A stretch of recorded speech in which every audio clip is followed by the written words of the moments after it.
Perkenalkan, nama saya Niloji Niase, NIM 20170170170, Prodi Pendidikan Ekonomi, absen 8. Di sini saya akan menjelaskan dari siapakah manusia menurut agama Hindu dan dasar keyakinan agama Hindu.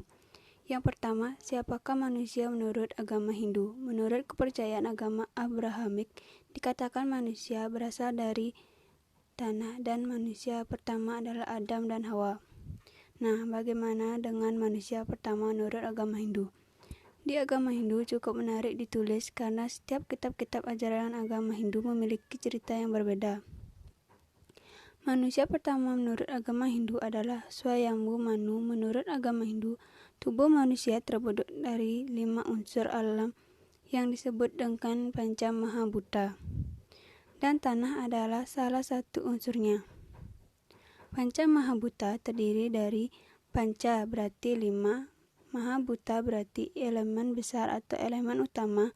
Kelima elemen ini merupakan penyusun utama makrokosmos atau semesta material atau buana agung dan mikrokosmos atau badan atau buana alit. Panca Mahabhuta sebagai penyusun alam semesta atau buana agung berasal dari 2 asas yang sangat sukma, gaib dan abadi, yaitu Cetana dan Ascetana, yang juga disebut sebagai sebab mula terciptanya segala yang ada atau causa prima. Berikut bagian-bagian dari Panca Mahabhuta. Yang pertama, angkasa atau eter. Alam raya ini terbentuk dari satu ruang yang kosong, yang hampa tak terbatas luasnya, di mana semua isi alam semesta ini, seperti planet-planet dan mataharinya, semua materi atau benda-benda yang ada dan semua makhluk hidup berada di dalamnya. Yang kedua, bayu. Pada makhluk hidup, tanpa adanya bayu, makhluk hidup tidak akan bergerak. Bayu sering disebut atau disamakan dengan udara yang keluar masuk dari tubuh yang berupa oksigen dan CO2. Yang ketiga, teja. Pada makhluk hidup, teja tidak dapat dilihat, tetapi dirasakan bersama bayu, memunculkan suhu panas dari tubuh. Yang keempat, apah. Segala yang cair pada alam semesta seperti air, minyak, alkohol, cairan pada tubuh, dan lain-lain. Yang kelima, pertiwi. Pertiwi wujudnya terlihat dan sudah tetap atau padat. Pertiwi sebagai anasir dasar paling kasar penyusun alam semesta, keberadaannya berperan untuk menentukan wujud benda-benda atau isi alam dan wujudnya padat yang tetap. Namun sedikit berbeda dengan menurut penciptaan agama langit. Hindu menyebutkan yang tercipta awalnya bukanlah tubuh, tapi spirit atau jiwa atau atman, dan setelah bercampur dengan berbagai sifat dan rasa keakuan menghasilkan badan atau tubuh. Mungkin kalau diibaratkannya dengan terciptanya benda atau karya diawali dari ide, keinginan atau semangat atau spirit, baru diikuti dengan wujud fisik. Adapun urutan lengkapnya adalah sebagai berikut. 1. Munculnya 3 sifat, yaitu sifat tenang atau terang, aktif dan lambat atau gelap, yang disebut dengan triguna, yaitu satwam, rajas, dan tamas. Yang kedua, munculnya nurani, akal pikiran dan rasa keakuan, yang disebut dengan tri atah karana, yaitu budi, manah, dan ahamkara. Yang ketiga, muncullah 10 indera atau dasa indira. Keempat, 10 indera berkembang menjadi panca tatmantra, yaitu 5 benih unsur alam semesta yang sangat halus dan tidak berukuran. Yang kelima, 5 unsur benih ini kemudian berkembang lagi menjadi unsur alam, yang disebut dengan Panca Mahabhuta, seperti yang disebutkan paling atas, yaitu angkasa, bayu, teja, apah, dan pertiwi. Yang keenam, Panca Mahabhuta menjadi satrasa, yaitu 6 macam rasa. Yang ketujuh, dari semua percampuran tersebut timbullah benih makhluk hidup, yaitu Swanita dan Sukla.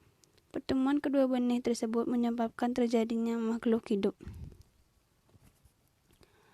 Swayambhu Manu adalah pemimpin Manwantara pertama menurut kepercayaan Hindu.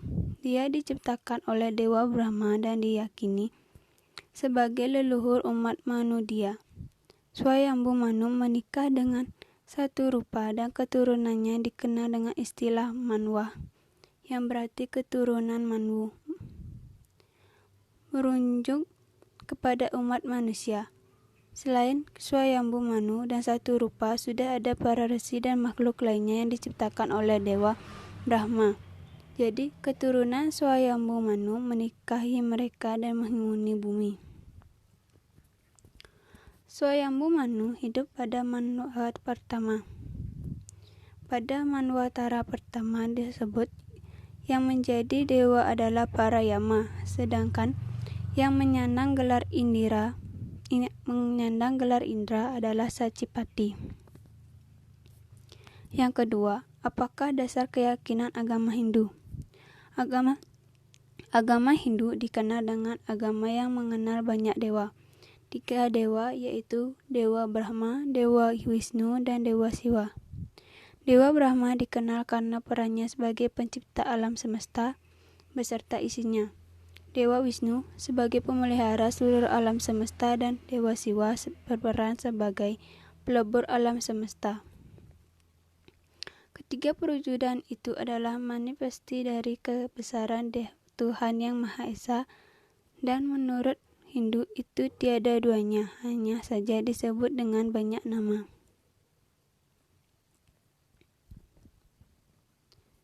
Terlepas dari hal tersebut, ada banyak ajaran-ajaran dasar dalam agama Hindu. Di antaranya, yang paling dasar adalah ajaran Pancasrada. Pancasrada secara etimologi terdiri dari kata panca dan srada. Panca artinya 5, dan srada artinya keyakinan atau kepercayaan. Pancasrada berarti 5 dasar kepercayaan atau keyakinan adanya Brahman, Atman, Karma Pala, Punarbawa, dan Moksa. Brahma artinya umat Hindu percaya bahwa hanya ada satu Tuhan sebagaimana telah tertuliskan dalam Chandogya Upanishad 4.2.1, yaitu Eka Mepa Avityam Brahman, yang artinya Tuhan itu hanya satu, tidak ada yang kedua. Kemudian dalam Yajur Veda 17.27 juga tertuliskan Yo Dewanam Namada Eka Vepa, yang artinya tak adalah satu dan dua disebut dengan banyak nama. Yang kedua, Atman atau Atma merupakan jiwa atau roh yang terdapat dalam Tuhan kasar sebagai semua makhluk hidup. Atman adalah percikan api kehidupan dari Tuhan Yang Maha Esa. Semua makhluk hidup sesungguhnya berasal dari percikan kehidupan itu yang berasal dari Sang Pencipta. Atman sesungguhnya bersifat kekal dan sama, sehingga dalam proses kehidupan dikenal dengan namanya reinkarnasi. Yang ketiga, karma pala merupakan hasil yang kita peroleh dari apa yang telah kita perbuat. Dalam hidup ini dikenal 3 karma pala. 3 jenis karma pala, yaitu Prarabdha karma pala, Kriyamana karma pala, dan Sancita karma pala. Prarabdha karma pala adalah segala perbuatan yang telah kita lakukan, baik perbuatan buruk maupun perbuatan baik. Kriyamana karma pala merupakan segala perbuatan yang telah kita lakukan dalam kehidupan ini akan kita terima hasilnya pada saat kita meninggal. Kemudian Sancita karma pala merupakan semua perbuatan yang telah kita lakukan, hasilnya akan kita terima suatu saat nanti pada saat reinkarnasi.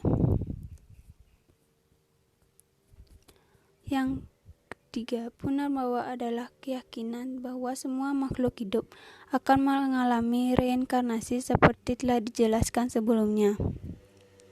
Reinkarnasi disebut karena hasil dari perbuatan makhluk hidup itu, baik ia lakukan pada saat ia menjalankan hidup itu sendiri maupun apa yang ia lakukan pada saat ia menjalani kehidupan sebelumnya.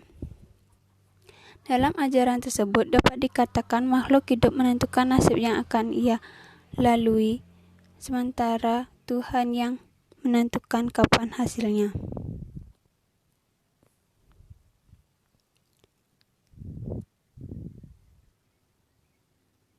Kemudian yang terakhir adalah moksa.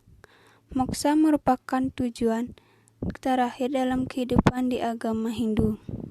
Hal ini disebutkan karena moksa makhluk hidup tidak harus lagi menerima hukuman karma atau reinkarnasi karena atmanya telah menjadi satu dengan Tuhan.